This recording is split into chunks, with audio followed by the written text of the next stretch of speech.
زمانہ بڑی فضیلت ملی ہے، جو کسی کے سامنے نہیں جھکتا وہ خدا کے کلام کی آواز کے سامنے جھکتا ہے۔ اور میں آپ کو یہ بتانا چاہتا ہوں کہ خدا کا کلام ہتھوڑے سے زیادہ طاقتور ہے۔ خدا کا کلام زندگیوں کو تبدیل کرتا ہے۔ خدا کا زندگی بخش کلام آپ کا صرف مستقبل نہیں بلکہ ماضی بھی بدل دیتا ہے۔ ہاللیلویہ۔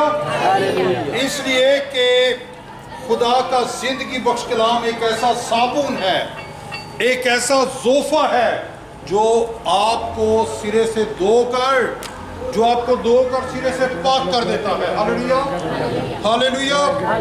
آج یرمیہ نبی کے صحیفہ سے آج چند منٹ کے لیے خدا کے زندگی بخش کلام کی باتوں کو سنیں گے۔ یرمیہ نبی یہ 19 سالہ لڑکا ہے، یسایہ 21 سالہ لڑکا ہے۔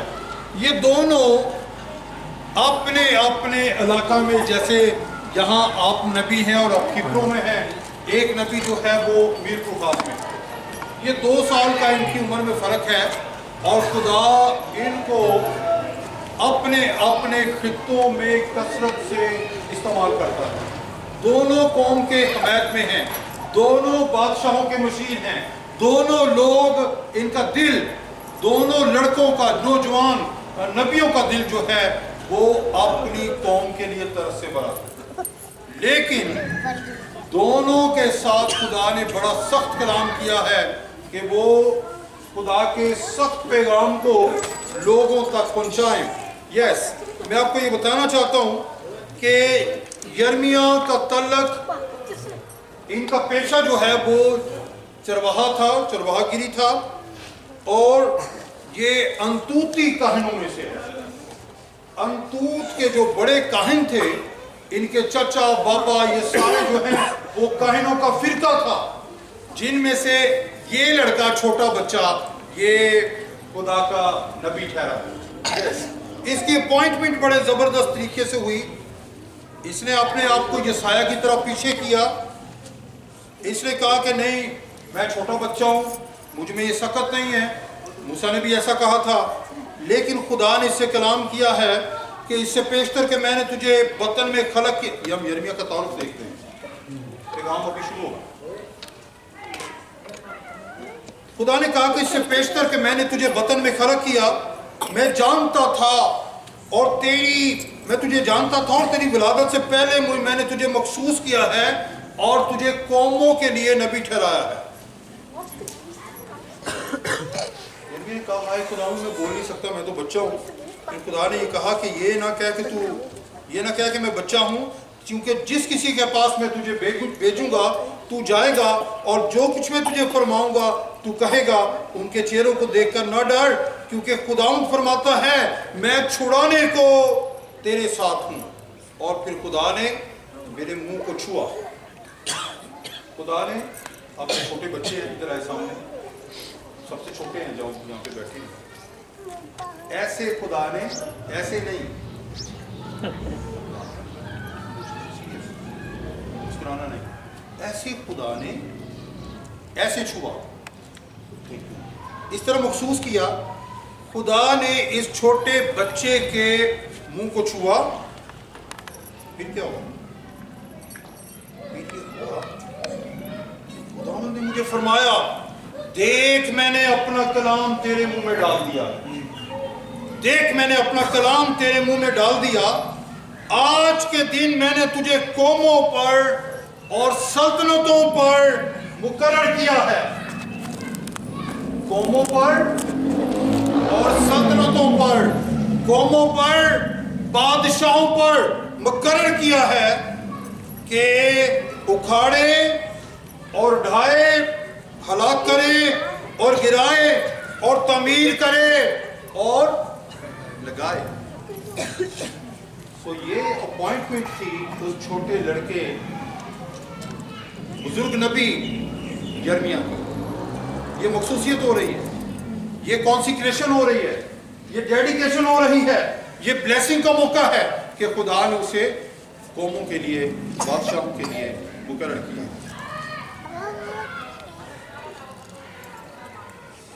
یہ نوجوان نبی خدا کے حضور دعا کرنے لگا آنسوؤں کے ساتھ۔ اچھا، لوگ یہ سمجھتے ہیں کہ آنسو بہانے والا نبی، یہی تعارف ہے نا؟ Yes, weeping. He is weeping. He was weeping prophet, yes.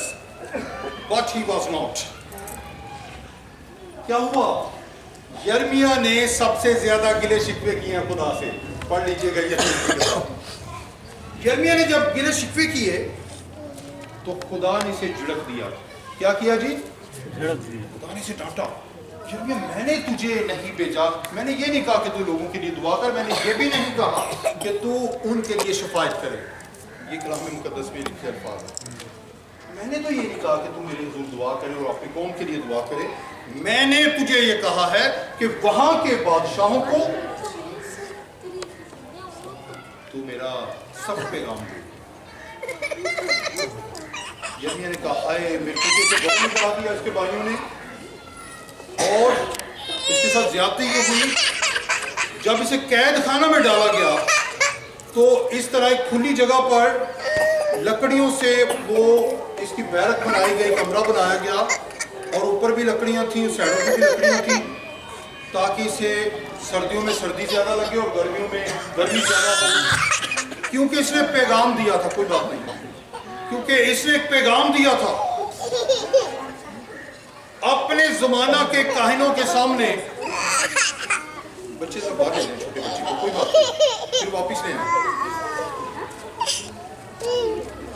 یرمیہ نے پیغام دیا تھا اپنے دور کے لوگوں کے درمیان، اپنے چچا زاد، تایا زاد بھائی جو ان کے کاہن تھے، ان کے جو چاچے بابے کاہن تھے، ان میں پیغام یہ دیا کہ ہیکل برباد ہو جائے گی۔ کیا ہوگا جی؟ پیغام کیا تھا؟ ہیکل، غیر اقوام کے لوگ آئیں گے، جوتے سمیت ہیکل میں داخل ہوں گے، ہیکل کو مسمار کر دیا جائے گا، ہیکل کو آگ لگا دی جائے گی، ہیکل برباد ہو جائے گی۔ انہوں نے کہا اس لڑکے کا ذہن یہ پاگل ہو گیا، اس کا ذہن خراب ہے، یہ بے وقوف شخص ہے۔ لوگوں نے، کاہنوں نے مخالفت کی اور اسے قید کروا دیا۔ مخالفت کیا کی؟ اس کا ذہن پھر گیا ہے، اس کو نہیں پتا، یہ نہیں جانتا کہ ہیکل کی تقدیس کے وقت خدا خود ابر میں ہو کر اترا تھا۔ اس کو نہیں پتا کہ ہیکل کی اہمیت کیا ہے۔ ہیکل میں جانے، ہیکل کی طرف رخ کر کے دعا کرنے کے سبب سے گناہ معاف ہوتے ہیں، زندگیاں ملتی ہیں، قید سے رہائی ملتی ہے۔ اور یہ نوجوان نبی یہ کہہ رہا ہے کہ ہیکل، غیر قوموں کے لوگ آئیں گے، جوتے سمیت آئیں گے۔ اصل میں پیغام یہ تھا کہ تم اپنی کرتوتوں سے باز نہ ہوگے تو پھر تمہارے ساتھ یہ ہو۔ تو یہ بات ان کو پسند نہیں تھی۔ تو خدا نے سے یہ کہا، جب اپنے بھائیوں کی مخالفت کی گئی، جب یرمیہ نے اپنے بھائیوں کی مخالفت کی، اپنے بھائیوں کے بارے میں گلہ شکوہ کیا اور کہا کہ دیکھو میرے ساتھ ایسا سلوک کیا جاتا ہے، تو پھر خدا نے اسے کہا کہ یرمیہ تو سلامتی کی سرزمین پر اس قدر گلے شکوے کر رہا ہے تو بیابان کے یردن کے جنگل میں کیا کرے گا؟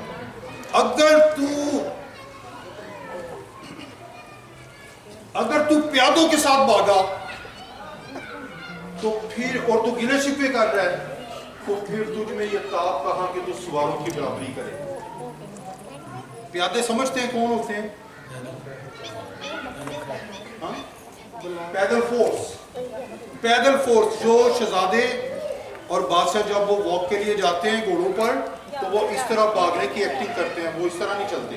ان کی ڈیوٹی یہ ہے کہ وہ اس طرح، وہ پیادے ہوتے ہیں، وہ اپنی جگہ پر کھڑے بھی ہوں تو وہ اس طرح کرتے رہتے ہیں، ان کی ڈیوٹی میں یہ شامل ہے۔ اگر تو یرمیہ، اگر تو پیادوں کے ساتھ بھاگا اور تیرا یہ حال ہے تو پھر تجھ میں یہ تاب کہاں کہ تو سواروں کی برابری کرے۔ ایسے جوان لڑکے کو، ایک نبی کو، خدا نے اپنے نبی کو، اپنے مسنجر کو ایک سخت پیغام دیا ہے۔ آئیے آج کے لوگوں کے لیے جو پیغام دیا ہے اسے دیکھیں۔ یرمیہ نبی کے صحیفے اس کے 18ویں باب۔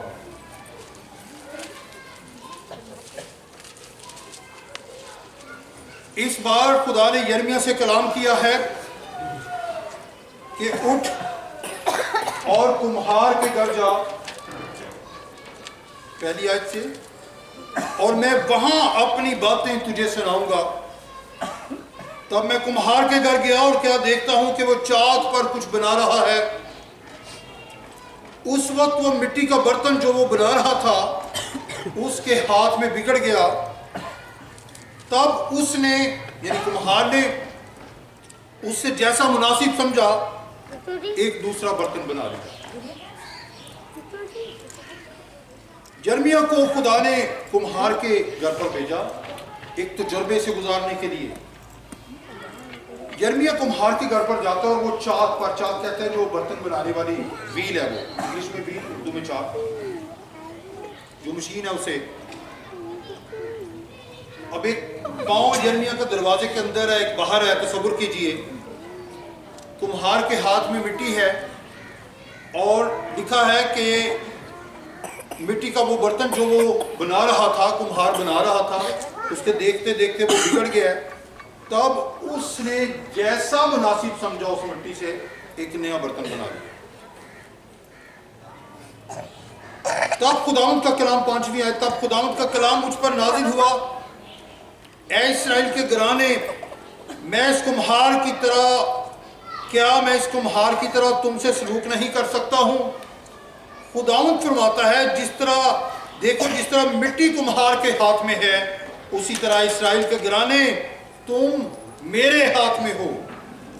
اگر میں کسی وقت کسی قوم اور کسی سلطنت کے حق میں کہوں کہ اسے اکھاڑوں اور توڑ ڈالوں اور ویران کروں، اگر وہ قوم جس کے حق میں نے یہ کہا اپنی برائی سے باز آئے تو میں بھی اس بدی سے جو میں نے اس پر ڈالنے کا ارادہ کیا تھا باز آؤں گا۔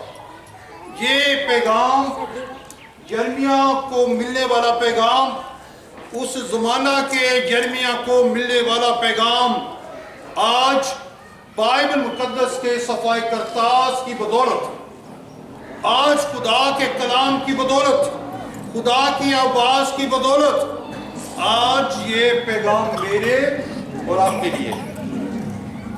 اگر ہم خداوند کے ہاتھوں میں رہیں، اگر ہم خوشبودار مٹی کے طور پر، اگر نرم مٹی کے طور پر، کیونکہ خدا ہمارا آسمانی کمہار ہے، اگر ہم خدا کے ہاتھوں میں رہیں گے، اگرچہ ہم بگڑ چکے ہوں، اگرچہ ہم کمزور ہوں، اگرچہ گناہ میں مبتلا ہو چکے ہوں، اگرچہ ہم کمزوری کی حالت میں چلے جائیں، لیکن ہم خدا کے ہوں، لیکن ہم اس کے نام سے کہلاتے ہوں۔ اگر کہیں غلطی ہو جاتی ہے تو اگر ہم خدا کے ہاتھوں میں رہتے ہیں تو خدا ہمیں ایک نیا عزت کا برتن بناتا ہے۔ یہ بات سمجھنے کے لیے مشکل ہے لیکن آسان کر دیتے ہیں۔ سلیمان کی دعا کے جواب میں خدا نے کہا ہاں سلیمان، اسی طرح دعا کی گئی تھی جیسے جواب دیا جا رہا ہے۔ اگرچہ میرے لوگ دشمن کی اسیری میں چلے جائیں، اگرچہ انہوں نے میرے خلاف گناہ کیا ہو اور انہیں دشمن کی اسیری میں یا گناہ کی حالت میں یہ یاد آئے کہ ہم نے اسرائیل کے خدا کا گناہ کیا ہے اور وہ میری ہیکل کی طرف رخ کر کے دعا کریں، تو میں ان کی دعاؤں کو سنوں گا اور ان کا جواب دوں گا۔ اگر ہم کسی بھی حالت میں، اگر ہمیں یاد آ جائے کہ ہمیں خدا کے ہاتھوں میں رہنا ہے، اگر ہم خدا کے ہاتھوں سے نکل چکے ہوں، ہمیں خیال آئے کہ ہم تو خدا کی دستکاری ہیں، ہم تو، اور اپنے آپ کو نرم اور خوشبودار مٹی کے طور پر اگر ہم خدا کے ہاتھوں میں دیتے ہیں، تو خدا میرے عزیزو جو چاہتا ہے وہ ہم سے سلوک کرتا ہے، ہمیں جو بنانا چاہتا ہے وہ بناتا ہے۔ یہ دیکھ لیں ہمارے چہرے کیسے ہیں، ہمارے رنگ کیسے ہیں، دیکھ لیں ہمارے جسمانی طور پر ہمیں کئی کمزوریاں ہیں، لیکن خدا ہمارے لیے منصوبہ رکھتا ہے۔ منصوبہ کون سا ہے؟ اگر ہم خدا کی مرضی کے مطابق چلیں گے تو یہ 100% شور ہے، یہ یقینی بات ہے، بائبل مقدس یہ خدا کا ایگریمنٹ ہے۔ آسمانی بادشاہت میں داخل ہونے کا انویٹیشن ہے، یہ آپ بیان کر رہے تھے. یہ ایگریمنٹ ہے کہ خدا ہمیں برکت دے گا. یہ عہد نامہ ہے کہ خدا ہمیں اپنی زندگی، اور خدا معاف کرے گا، خدا گناہوں کو معاف کرے گا. اور اگر ہم، یہ ایسا ایگریمنٹ ہے، دیکھیے یہ ایسا ضمانت نامہ ہے جس کی بابت، جس میں خدا نے یہ کہا ہے کہ اگر ہم اپنے ہاتھ کے کاموں سے باز آ جائیں، اگر اپنی کرتوتوں سے باز آ جائیں، بٹ اگر ہم اپنے ہاتھ کے کاموں سے، اپنی انگلیوں کے کاموں سے، اپنی آنکھوں کے کاموں سے اگر ہم باز آ جائیں، اپنی کرتوتوں سے باز آ جائیں، اپنا دل، اپنی زندگی خداوند کے ہاتھ میں دے دیں، تو پھر خدا ہمیں وہ بناتا ہے جس کا ذکر تimotheus کے خط میں جہاں لکھا ہے. کھولیے دیکھیے دوسرا تimotheus دوسرے باب کی 20ویں آیت میں. دوسرا تimotheus دوسرے باب کی 20ویں آیت.